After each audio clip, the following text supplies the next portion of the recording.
Hello everyone, welcome to my channel. നമ്മളിന്ന് ഉണ്ടാക്കുന്നത് നാടൻ രീതിയിലുള്ള മീൻ മസാല ഫ്രൈ ആണ്. കുറച്ച് വലിയതായിട്ടുള്ള മീനുകൾ എങ്ങനെ പെർഫെക്റ്റായിട്ട് ഫ്രൈ ചെയ്തെടുക്കുക എന്നുള്ളതിൻ്റെ ടെക്നിക്കും കൂടെ ഞാൻ ഈ വീഡിയോയിൽ പറയുന്നുണ്ട്. അപ്പോൾ നമുക്കിതിനായിട്ട് ഞാനൊരു മീഡിയം സൈസിലുള്ള അല്ലെങ്കിൽ കുറച്ച് വലിയതൊരു 300-400 ഗ്രാം വീതിയിൽ വെയിറ്റുള്ള ശേരിയാണ് യൂസ് ചെയ്തേക്കുന്നത്. നിങ്ങൾക്ക് ഇഷ്ടമുള്ള ഏത് മീൻ യൂസ് ചെയ്യാം, ആവോലി ആയാലും അല്ലെങ്കിൽ അതുപോലെ നമ്മൾ ഫ്രൈ ചെയ്തെടുക്കുന്ന ഏത് മത്സ്യവും യൂസ് ചെയ്യാം. ഓക്കെ, എന്നിട്ട് നന്നായിട്ടൊന്ന് ഞാൻ വരഞ്ഞു കൊടുത്തിട്ടുണ്ട്. ഇനി നമുക്കിതിന് വേണ്ടിയിട്ടുള്ള മസാല ഉണ്ടാക്കാം. അതിനായിട്ട് ഒരു മിക്സിയുടെ കുഞ്ഞ് ജാർ എടുത്തിട്ടുണ്ട്. അതിലോട്ട് 3 അല്ലി വെളുത്തുള്ളി, ഒരു ചെറിയ കഷ്ണം ഇഞ്ചി, പിന്നെ ചോപ്പ് ചെയ്ത് വെച്ചിട്ടുള്ള സവാള ഏകദേശം ഒരു 2 ടേബിൾ സ്പൂൺ ചേർത്തിട്ടുണ്ട്. പിന്നെ തക്കാളി ചെറുതാണെങ്കിൽ ഒരു പകുതി ചേർത്ത് കൊടുക്കാം, വലിയതാണെങ്കിൽ ഒരു 1/4 ഭാഗം ചേർത്ത് കൊടുത്താൽ മതിയാവും. ഇതിലോട്ട് ഒരു 1/4 ടീസ്പൂൺ വീതം ചെറിയ ജീരകവും വലിയ ജീരകവും ചേർത്ത് കൊടുത്തിട്ടുണ്ട്.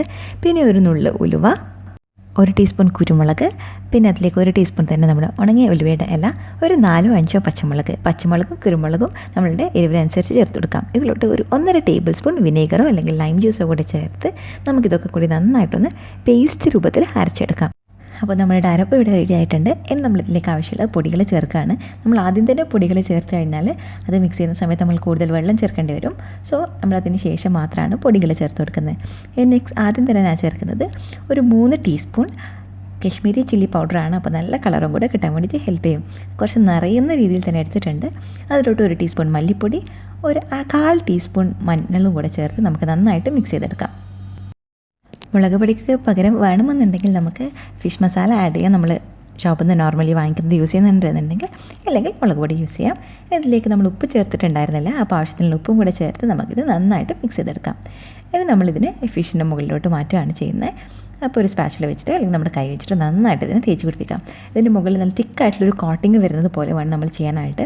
ഇതിൻ്റെ ആ ഒരു മസാല ഫ്രൈ ആണല്ലേ, അപ്പോൾ നല്ലതായിട്ട് മസാല ഉണ്ടാവണം. മാത്രമല്ല നമ്മൾ ഒരുപാട് സ്ലിറ്റ്സ് ഇട്ട് വെച്ചിട്ടുണ്ട്. അപ്പോൾ ആ സ്ലിറ്റിൻ്റെ നടുക്കോട്ടും ഫിഷിൻ്റെ അകത്ത് ഭാഗത്തോട്ടും എല്ലാം എത്തുന്ന രീതിയിൽ നല്ല തിക്കായിട്ടൊരു കോട്ടിങ് വരുന്നത് പോലെ നമ്മളിതിന് മസാല തേച്ച് പിടിപ്പിക്കേണ്ടതായിട്ടുണ്ട്. ഫിഷിൻ്റെ മറ്റേ സൈഡിലും നമുക്ക് സെയിം രീതിയിൽ മസാല തേച്ച് പിടിപ്പിച്ചെടുക്കാം. ഇത് നമ്മൾ സ്കിന്ന് റിമൂവ് ചെയ്യുന്നില്ല, അതുപോലെ ഓപ്പണും ചെയ്തിട്ടില്ല. അപ്പോൾ അതിൻ്റെ അകത്ത് ആ സ്ലിറ്റ്സ് മാത്രമേ ഉള്ളൂ അകത്തോട്ട് വരെ ആ ഒരു ടേസ്റ്റ് അല്ലെങ്കിൽ ആ മസാലയുടെ ഫ്ലേവർ എത്താനായിട്ട്. സോ ഇത് നന്നായിട്ട് നല്ല തിക്കായിട്ട് കോട്ടിങ് കൊടുക്കുക. കുറച്ചധികം സമയം വെച്ച് കൊടുക്കുകയും ചെയ്യുക മാരിനേറ്റ് ചെയ്യാനായിട്ട്. അപ്പോഴാണ് നമ്മുടെ ഫിഷിൻ്റെ അകത്ത് വരെ ഈ ഒരു ടേസ്റ്റ് കിട്ടുക. അപ്പോൾ നമ്മളിതിനൊരു 1/2 മണിക്കൂർ മാരിനേറ്റ് ചെയ്യാനായിട്ട് മാറ്റി വയ്ക്കാം. ഇപ്പോൾ ഇത് 1/2 മണിക്കൂർ കഴിഞ്ഞിട്ടുണ്ട്. ഇതിൻ്റെ മുകളിലോട്ട് ഒരു 1/2 ടീസ്പൂണോളം വരുന്ന രീതിയിൽ അരിപ്പൊടി, നമ്മൾ പത്തിരീൻ്റെ പൊടി യൂസ് ചെയ്തിട്ടുണ്ട്.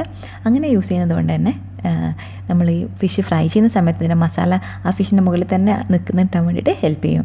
ഓക്കെ, അപ്പോൾ നമ്മൾ 2 സൈഡിലും കുറച്ചായിട്ട് പത്തിരിപ്പൊടി ഒന്ന് സ്പ്രിങ്കിൾ ചെയ്ത് നന്നായിട്ട് ആ മസാല അതിൻ്റെ മുകളിൽ തന്നെ വെച്ച് കൊടുത്തിട്ടുണ്ട്. ഇനി ഇത് ഫ്രൈ ചെയ്യാനായിട്ട് നല്ല ഒരു പാനിലോട്ട് ആവശ്യത്തിനുള്ള വെളിച്ചെണ്ണ ഒഴിക്കാം. പിന്നെ ഇതിലേക്ക് കുറച്ച് ഉപ്പ് സ്പ്രിങ്കിൾ ചെയ്ത് കൊടുക്കുന്നുണ്ട്. ഇങ്ങനെ ചെയ്യുന്ന സമയത്തും ആ ഒരു മീൻ പാനിന് ഒട്ടിപ്പിടിക്കാതിരിക്കാൻ വേണ്ടിയിട്ട് ഹെൽപ്പ് ചെയ്യും. പിന്നെ ഇതിൽ അത്യാവശ്യത്തിനുള്ള കറിവേപ്പില ചേർത്തു. നെക്സ്റ്റ് ആയിട്ട് നമ്മൾ മാരിനേറ്റ് ചെയ്ത് വെച്ചിട്ടുള്ള മീനും കൂടെ ചേർത്ത് കൊടുക്കാം. ബാക്കി ആ പാത്രത്തിന് ഒട്ടിയിരിക്കുന്ന മസാലയും കൂടെ ഈ ഫിഷിൻ്റെ മുകളിലോട്ട് നമുക്ക് നന്നായിട്ടൊന്ന് തേച്ച് കൊടുക്കാം.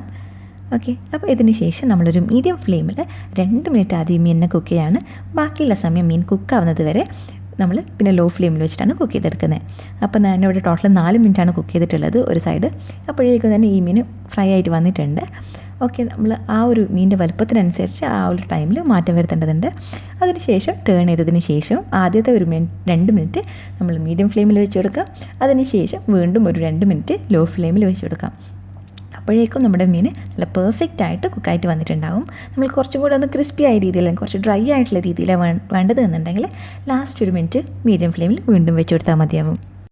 അപ്പോൾ നമ്മുടെ ഫിഷ് മസാല ഫ്രൈ ഇവിടെ റെഡി ആയിട്ടുണ്ട്. Thank you for watching.